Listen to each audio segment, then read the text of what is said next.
Hey YouTube, thanks for tuning in. Let's dive right into a topic that is very near and dear to my heart because I've experienced it so many times. Unbelievable the amount of people that I've come across like this who've had the unfortunate role in my life of being my supervisor, manager, or boss, and the side effects of that, the fallout of that, and the impact it has not on just me but on the whole entire company, the whole entire organization, when they allow people like this to exist in their ranks. So we're going to go ahead and talk about the narcissistic boss, hell on earth. Those of you listening who have ever had a narcissistic boss know that what I'm saying is the truth. You can testify to pretty much all the bullet points I'm going to run through here in a second. And it's just, please comment down below and share your experience so other people can know, if nothing else, they're not crazy. A narcissistic boss will have you feeling like you are crazy. You will walk away every day tired and drained of energy and wondering what's happening to your mind. But I'm getting ahead of myself. Let's jump right in. So one of the first things that happens with a narcissistic boss is you, the employee, typically start out as the golden child. They love you, they celebrate you, they're throwing resources at you, they're introducing you to people, and you're feeling really good. You're feeling really confident. And it's really kind of the employment example of love bombing. But anyway, you feel important. You feel like, yes, I'm going to be successful here. I have a great boss. You probably tell people that. Oh man, I have such a great boss. I love my new boss. They're really cool. Whatever. You sing their praises too. So there's like a lot of mutual admiration going on.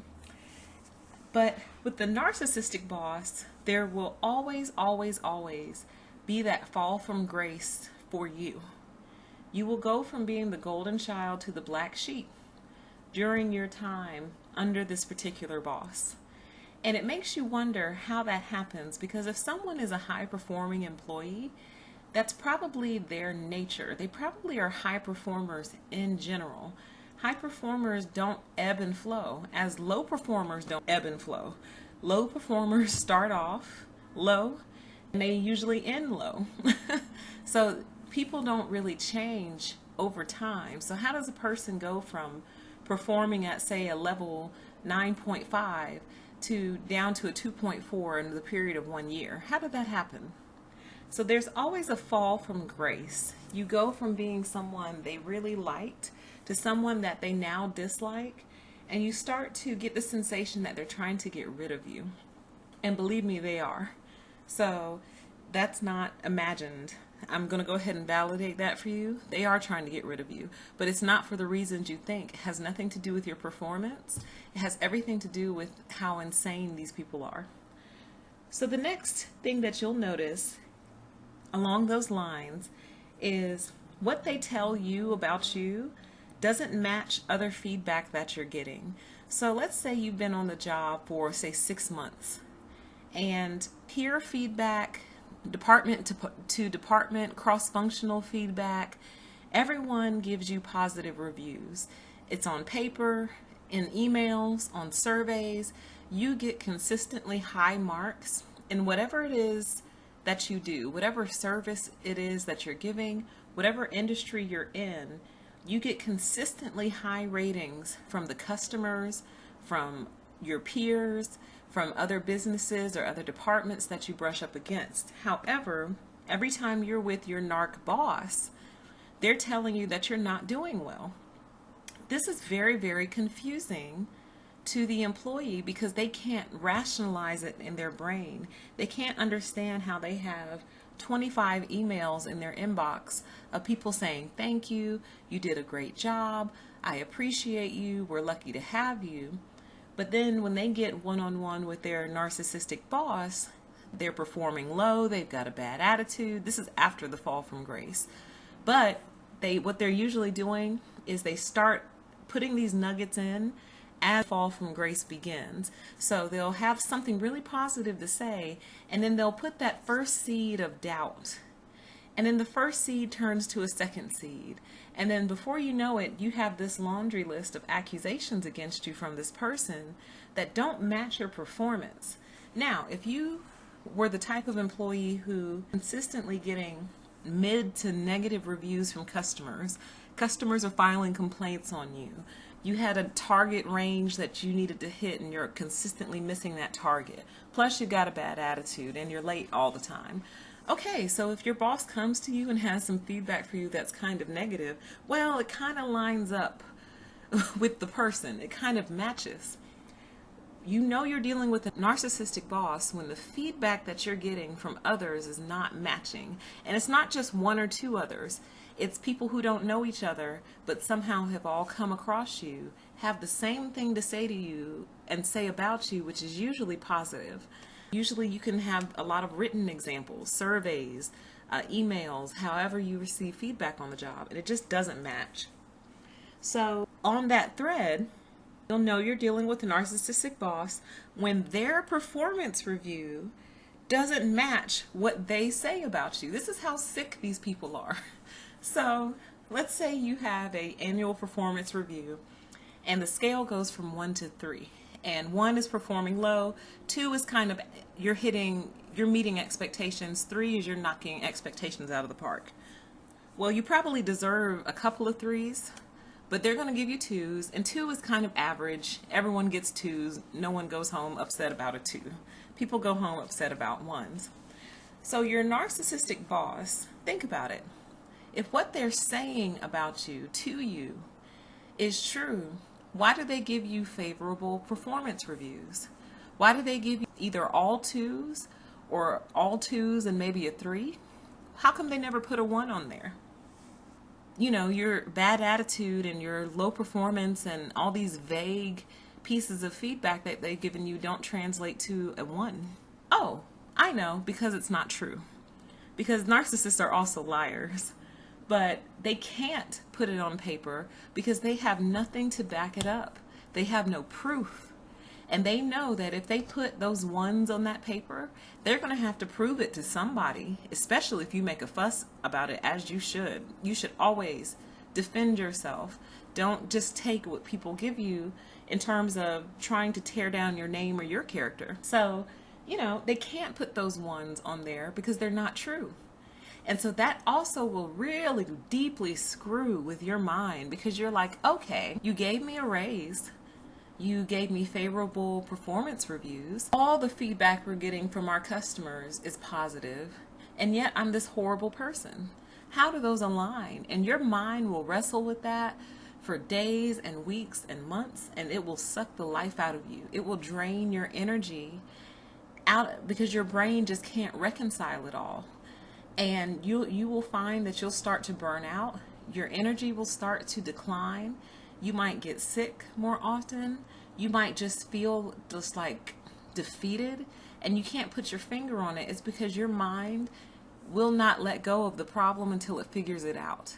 So your mind is trying to reconcile all this stuff that doesn't make sense and it doesn't match with what you've experienced to be as reality. Again, and then along those lines, when they provide feedback, they fail to provide solid facts. So they love delivering little vague, veiled pieces of information that as soon as you start to ask questions about, it falls apart. So one of their favorite tactics is people are saying, or people have come to me about. And so it's, first of all, just from a leadership and management 101 perspective, it's a horrible piece of feedback. Feedback should be crystal clear. It should be solidified. You should be able to tell them what day and close to what hour it occurred, if not the exact time and minute. But to come to someone, it's very high school. It's very childish if you think about it, to come to someone and say, people are telling me that. Now, maybe that is true. Maybe people are telling them that. But here's the thing. If you're going to accuse somebody of something, you owe them all the details. So if you're not prepared to say who told you, or at least give a solid, concrete example, then you shouldn't share the feedback at all, because the very first question most people are going to ask who know that it's not true is, who told you that? Who told you that? When did that happen? When did I say that? You know, they want details. They're going to ask you for what you should be giving them in the first place. And you should be responsible enough to be like, your peers have come to me and said, or Sandy over in the IT department came to me and said. Does that create a weird dynamic between you and Sandy? Yes, it does. But if it's feedback that needs to be shared, if it's critical, then you need to know who you affected so maybe you can go apologize. But I digress. The point is, they fail to provide solid, concrete facts. It's always vague. It's always murky. You can't recall in your mind what they're talking about. If it's not vague and murky, it's exaggerated. Or they've done some analysis and they've already had their conclusion about it without even asking you about it. But they can't because it's not true. They can't ask you questions about something that's not true. So it's like with these people, you live in a mixture of fantasy land and reality. And every day is like that. Every day is like half in, half out. Half real, half fake. On that thread, they get very defensive when they are questioned. They would love nothing more than to come in, deliver their message, and leave. But if you stop them, and if you really want to freak them out, write things down. Take notes. That really freaks them out because that holds them to what they're saying. So what I've noticed they do is when you take notes, they talk so much and then they talk around points. They do backbends, like they do a lot to keep you from even taking crystal clear notes. But if you're a good note taker, you don't miss a thing. So, you know, take notes if you really want to freak them out. It's funny. But they get very defensive when questioned.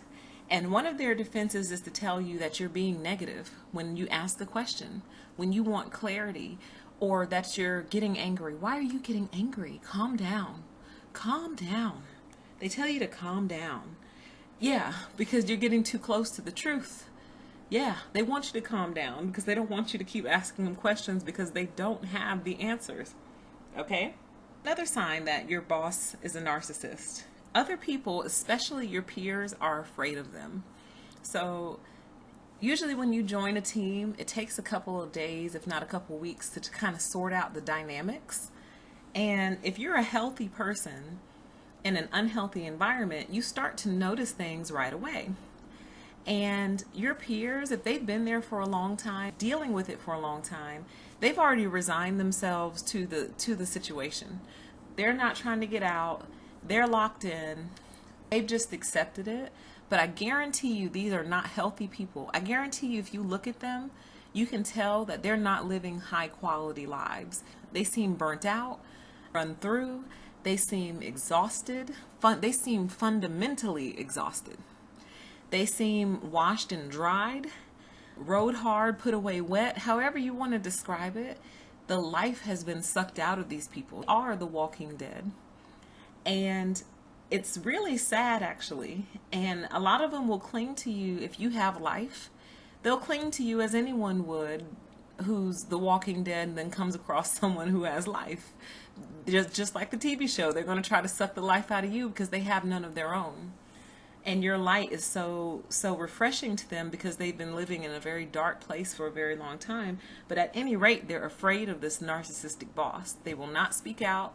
They definitely won't have your back, so don't even bother. If you're going to raise the complaint, do not bother trying to get support from your peers because they're scared to death to the point where they are the walking dead. So that's going to be a lost cause. Don't bother. Okay. This is part of the safe haven. I did a video called Narcissistic Safe Havens.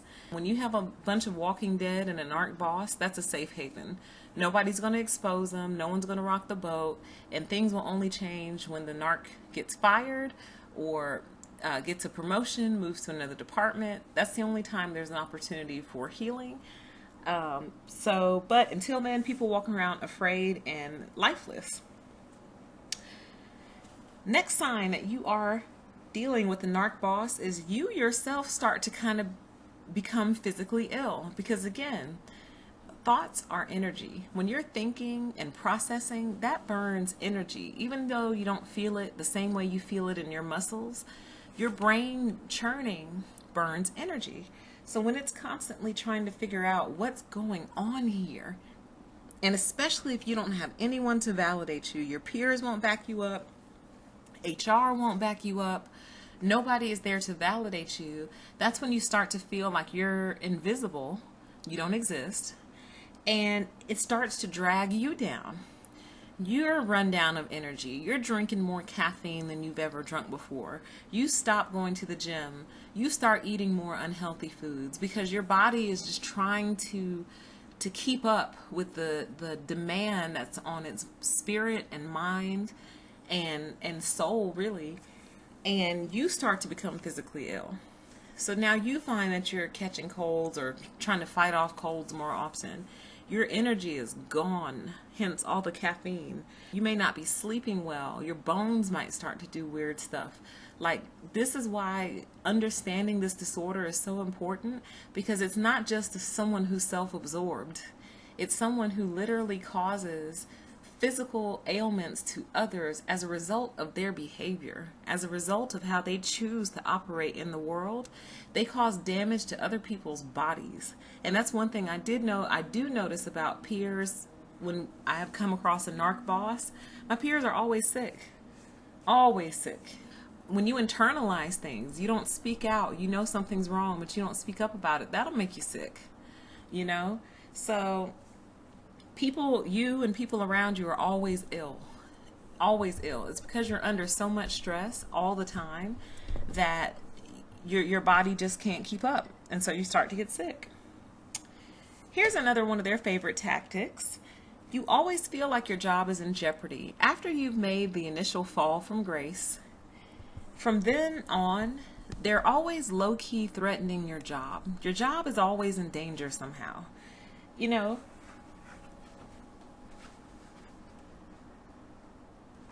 your job is always in danger. You're always on the lookout. You start doing the CYA activity. CYA stands for cover your ass.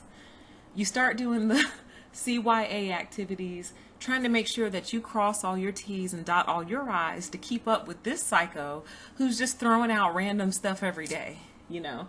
So you're trying to keep track of the truth to go and defend yourself against the false things that this person is saying about you, putting out there about you, all that good stuff. So you really start to feel like your job is in jeopardy. This might be the point where you start job hunting, which I highly encourage. Put an application in every single day until you find somewhere else to go, because it's not going to get any better. These people do not change. Typically, if it's a narcissistic safe haven, HR is not going to have your back. So it's a losing battle, and there is no pride lost in walking away from something like that. It actually shows that you really love yourself and respect yourself and refuse to be abused, and you refuse to take abuse from anybody, even if it's for money, you know. Because if you take abuse, let's say at a corporate environment, you take abuse from these people just so you can get a paycheck, what's the difference between you and a prostitute? I mean, really, you know, you can't tell me those girls enjoy that lifestyle. They might make a lot of money, especially the high-paid escorts, but deep down, they don't enjoy that. That's not fun for them. They'd rather be doing something else. If they could make the same amount of money and not have to do that, I guarantee you that they would. So, you know, we whore ourselves out when we allow these people to abuse us, and we stick around for long periods of time, you know, trying to prove a point or trying to prove that you were right. Let it go. You are right. You're absolutely correct. But these people are disordered. So there's nothing you can do because you're not disordered. You can't fight disorder with order. Okay? Here's another sign, sabotage. So I want to spend a little time on this one. Here's how your narcissistic boss sabotages you. They figure out what throws you off balance, and then they make sure that it happens. So say, for example, you need think time. You need time to process, think, organize, lay your thoughts out. They're going to, in covert and direct ways, make sure that you never have the opportunity to really think in a straight line. That prevents you from really executing in the way that you want to because you can't think. Your mind is always cluttered with something, okay? Or maybe maybe last minute changes throw you off, which, I mean, you know, that's the nature of work. But maybe you've been working with them closely on a project, and then the day before they throw in something that's going to take quite some time to fix or rearrange or readjust, and it really wasn't necessary. It really wasn't something that the project needed, but they threw it in last minute, and now you have to go do a lot of rework, right? And then the cover up for that is be flexible. You have to be flexible. You have to be fluid. You have to be ready for everything and have your positive attitude on when you do it. It's it's just insanity. It's a way to throw you off balance. So the way to counteract that is don't let people know what flusters you. Or if you really want to have some fun, tell them something that actually benefits you, but make it seem like it flusters you. So say, for example, I don't know, say you really love details, but they have a tendency not to give you a lot of details. So be like, oh, God, I hate details. I can't stand it. I hate when people give me too many details. The narc is going to pick up on that, and they're going to now start giving you tons of details because they think that it throws you off, but really they're benefiting you. I don't know. Listen, don't waste that much time and energy trying to outsmart these people unless you're just bored and you don't have anything, and it's a low-level narc. You know, they're not really that dangerous. It's an infant narc. You know, don't bother. It's not worth it. It's not worth the energy investment. And plus, you're giving them narcissistic supply, which they do want from you. So just, if you can get out easily, even if it might be hard, try to just move on, because they're sick and they're going to keep running the same script, running the same play for years until they retire and then become preserved in their own hate. All right. And then finally, one sign that you're dealing with a narcissistic boss is they really only have two emotions. They either have the flat affect, which I've done a video on, which is that hollowness, just that empty stare, like you just feel like you're not really dealing with a real human being, or anger and rage. So they go between completely flat to angry, and that's pretty much it. There's nothing in between. They don't like sunshine. They don't like flowers. They're not soft, gentle people. They don't like cute things. They're just very flat, cold, dead people. And then when they're not flat, cold, and dead, then they're angry. I mean, what a way to live. If nothing else, if you've been exposed to this, take comfort in knowing that they have to live with themselves for the rest of their lives. They can never, ever escape themselves. So you don't need to manipulate and play games. You don't need to try to take revenge, you know, unless you've really been wronged and you need to get the legal system involved. Just go on, move on with your life, and take comfort in knowing that they have to wake up every morning as them, and they have to go to sleep every morning or every night as themselves. And they also have to live with the knowledge of what they've done to people, with the knowledge of what they've put in place on purpose to help people fail, with the knowledge of the lies that they've told or the slander that they've issued against people. They have to live with that. Even though their conscience has flatlined a while ago, they still have memory. And the memories haunt them and torment them. And that's part of the reason they're so angry all the time, because they can't get rid of the memories of what they've done to people. They know what they've done to people. And, you know, their karma and their payback is just the simple fact that they have to be themselves every single day for the rest of their lives. So I hope you take a lot of encouragement in that. If you could relate, you know, comment down below. If you can think of other traits of these people, let us know. And thank you so much for listening. I appreciate you for tuning in. Take care.